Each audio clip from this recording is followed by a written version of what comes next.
Hi everybody, welcome to Missy's Imaginings. So we're well into December now, and yeah, so we've got more surprises coming. We're going to be sewing today. Just one more thing that I found in the Christmas aisle. Actually, my daughter found it, and it is a little reindeer Christmas sweater ornament, but once you take the hanger out, and I have to clip one thread, it's an actual sweater. So yeah, you can find all kinds of stuff. Never know what you're going to find in the Christmas aisles for doll stuff. So this is a, what's the brand? It says Whimsy Workshop, but it's supposed to be an ornament, hang on your tree, but it works for dolls. Although it does have a fairly large neck, so some dolls it might pull over, but some you might have to actually take them off the S-hook and anchor that and then put it on and then go ahead and put the head back on. But there you go. So there's something new for Christmas. And then today we're going to be sewing the Christmas Splendor pattern that's been on the website for a while. I had a couple people that had asked me about if there were instructions or if I never put that one together yet. So that's what we're doing today, is we're putting together the Christmas Splendor. And the pattern pieces look like this. They are fitted to the Evangeline by Wild Imagination.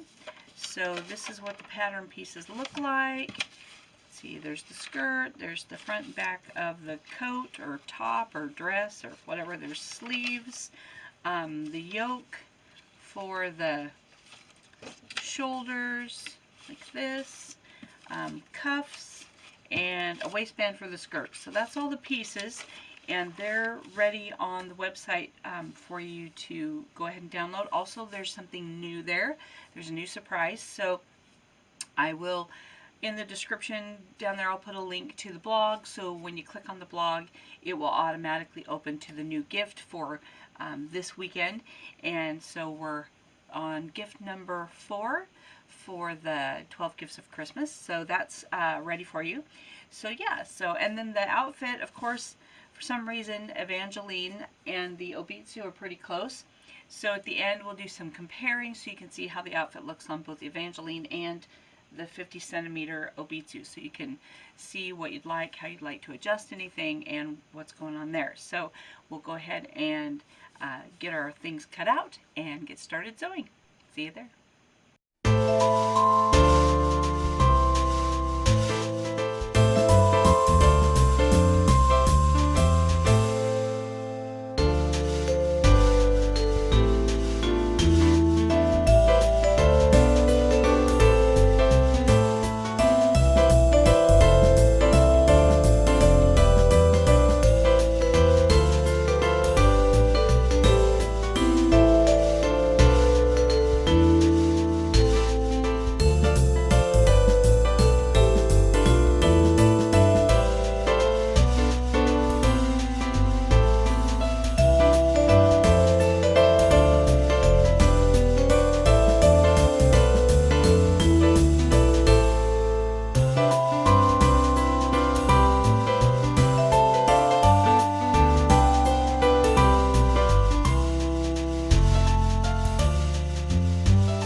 now that all my pieces are cut, I have the fur pieces for the cuffs and then the fur for around the top edge of the gown.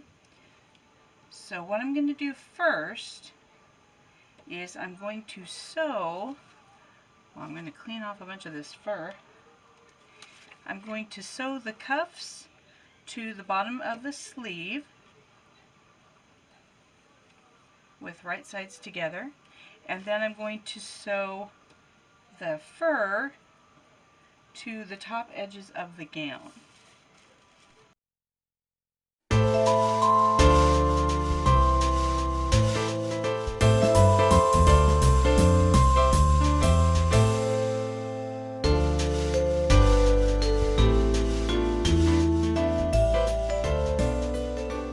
On the sleeves, I want the fur to hang down the wrist, so I made the fur going the same length as the sleeve, so this is the way the sleeve will hang.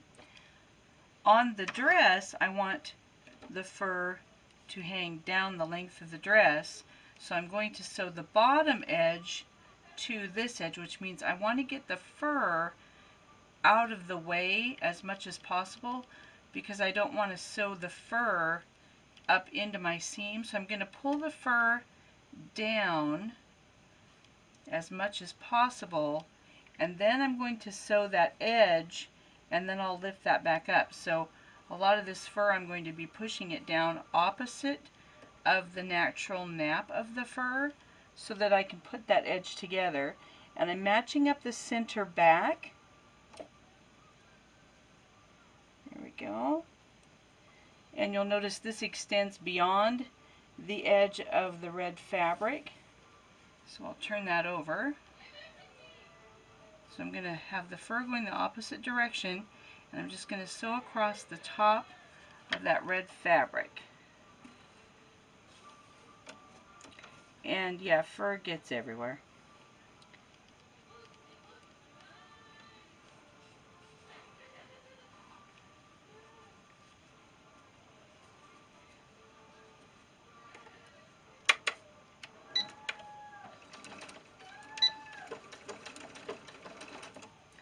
I'm pulling all that fur the opposite direction that it would naturally hang.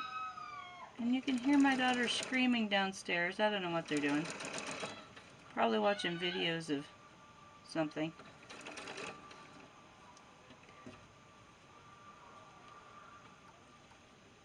And then I'm not going to sew all the way to the edge of this fabric. Well, yeah, maybe. Let's see, because I want that seam allowance to go like this, where it's going to meet the sleeves. So I'm not going to sew all the way to the edge, but I'm going to turn a seam allowance this way. Let's see, for now I think I'll just sew to what would be the seam allowance. And then I'll back tack and take it out. There we go. So there's still a little bit of seam allowance that can be turned this way. And I'll do that on both of the pieces of the back. So now the fur will hang down, and it does get all over, so I'll have to lint roll all of this stuff when I'm done, because it does go everywhere. There we go. So now the fur will hang down, and I'll do the same on the other piece.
together.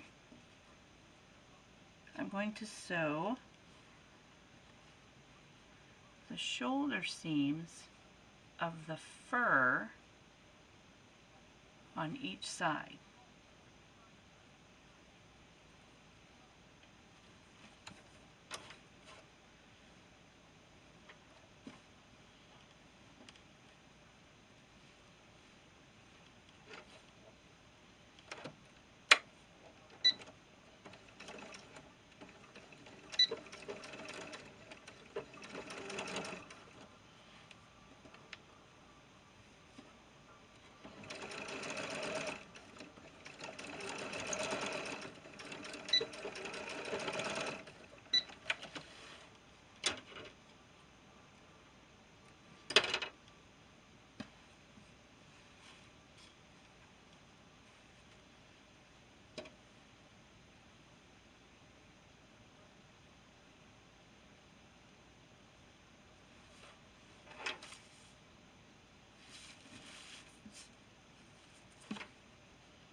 So now, what I'm going to do is in this space, I'm going to sew the sleeve.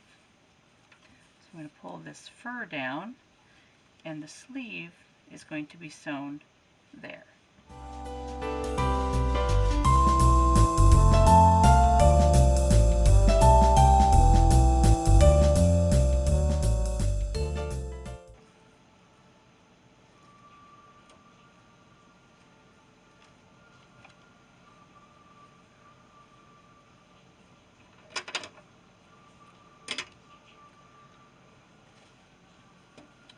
So now the dress has the back attached, the sleeve attached, the front attached, the sleeve, and the other side of the back.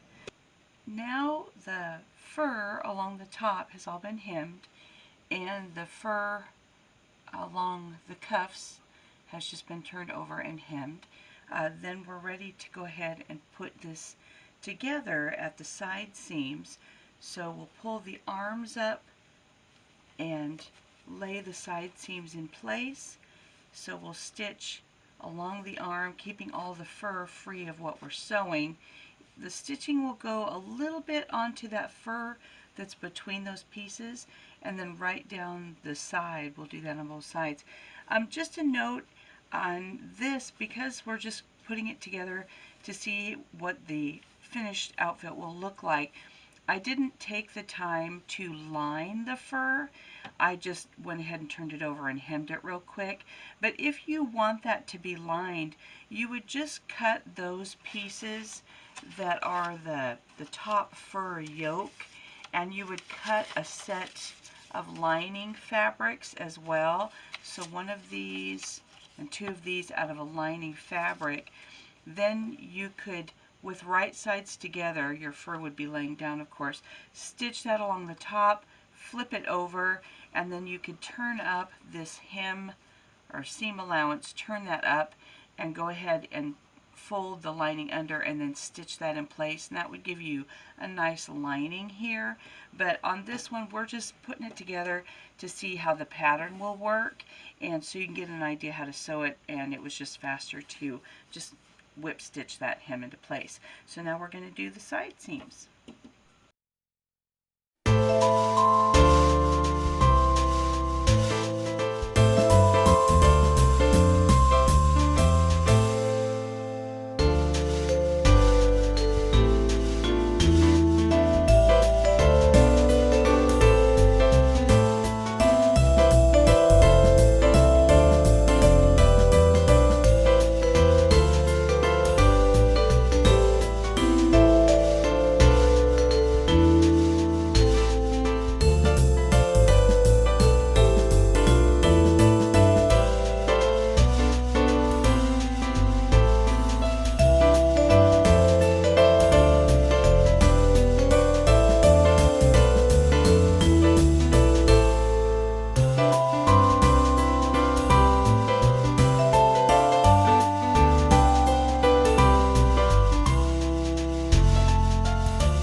together. So now we have to turn it right side out. This back will sew from the bottom to about here, but this I'm going to leave open and just turn and then finish that. So from the outside it'll be folded. Then on the fur, when I turn that over, I'll probably hand stitch the fur with white just so I don't have red thread on the fur. The next step will be to put together the skirt. There's the back pieces, the front piece, and a waistband. So it's very simple. I'm going to serge this fabric really frays. So I'm going to serge the back center pieces on those edges, and then I'm going to serge together the side seams, and then I'm going to simply put the waistband on. Now on this, there's a lot more fabric than the length of the waistband, so you have a choice. You can either gather that to fit or pleat it to fit. And since this fabric has a really cool design, I don't know that I want to pleat it and lose that design, so I'm probably going to just in this case gather it so that when that front of the skirt falls down, this design won't be lost. But you can do it either way. You can pleat the top to fit the waistband or gather it, but I'm probably going to gather it. So that's what we're going to do next.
Now that the skirt is pretty much assembled, all I need to do is to sew the back center together.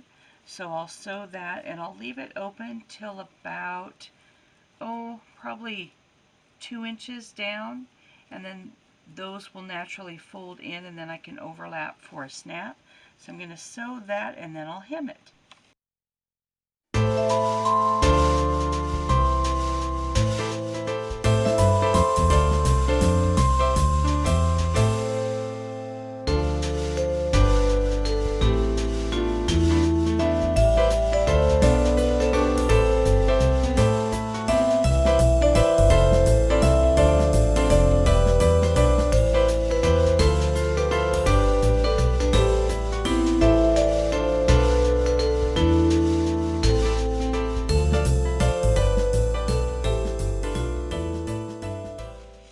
Go. So there's the outfit. So the next thing to do is to put it on a doll and see how it fits. Here she is. So the dress fits. There were a couple things that I thought, well, that fit a little odd, but I got it to work. And the fur, I think, was a little long in the nap, so it's a little grinchy. He has kind of long fur on his outfit. So you might want a white fur with a shorter fur, or even a white fleece would look good, and it would not have quite so much drape in the fur. But if you like this look, it's rather feathery, then this is what it looks like when it's on her. So the gold skirt underneath is just sewn with a snap closure, and then I haven't put the snaps on the coat or the dress, top, whatever you want to call it. It'll probably use 1, 2, 3, at least 4 snaps, just because of the location. I want one at the top and the bottom of the fur edge, then at least 2 on the red in the back. This is the Darkest Night Evangeline with the Cemetery Chic wig, so it's not her natural wig. She comes with a black one, which is, I think, on a Parnilla over there. So anyway, so this is what it looks like on Evangeline. We'll spin her around and turn it around here, and then I'll move her hair so you can see the back. So here's the back of the skirt, and then here's the back of the top. So the fur, yeah, the fur color turned out pretty good. So anyway, that's what the Christmas Splendor outfit looks like. So if you want a new take on Mrs. Claus, there you go. So I thought, because she tends to be very similar in size to the 50 centimeter Obitsu, I will go ahead and put it on her as well. So those of you who have the vinyl Obitsu doll, if you wanted to use the pattern for her, we'll put the outfit on her and see how it looks on her. So that's what we'll do next. So here's the outfit on the 50 centimeter Obitsu. Let's see if we can get her to stand up a little bit straighter. There we go. The skirt's a little short, so if you wanted it for this size of a doll, you'd need to lengthen the skirt, unless you just like it a little bit off the floor, which is fine too. I just kind of tend to like things to drag a little bit. But anyway, so that's what she looks like with the top and the skirt on. So it looks really good with her hair. And then in the back, we'll move her hair so you can see the back. So that's what the back looks like. It's a little bit of more of a stretch to get it to fit. I had to remove some of that seam because she's a lot wider in the hips. So in order to get the dress up, a lot of the back had to be opened farther down. So I'll probably come down about here and just back tack there, and then add a couple more snaps so that it can be more versatile to fit either doll. But other than that, the skirt went on her fine, and other than that, it got on her. With the Evangeline, I did have to remove the hands in order to get it on, because her hands have a pretty, they're against the red, are a lot wider, where the Obitsu hands are smaller, and so I didn't have to remove her hands or anything to put the top on. So there we go. There we have Christmas Splendor for the Evangeline or the 50 centimeter Obitsu. So that pattern is already on the website, and you can download that and have a fun Christmas outfit. So there you go. Have fun sewing, and I'll see you next time. Bye.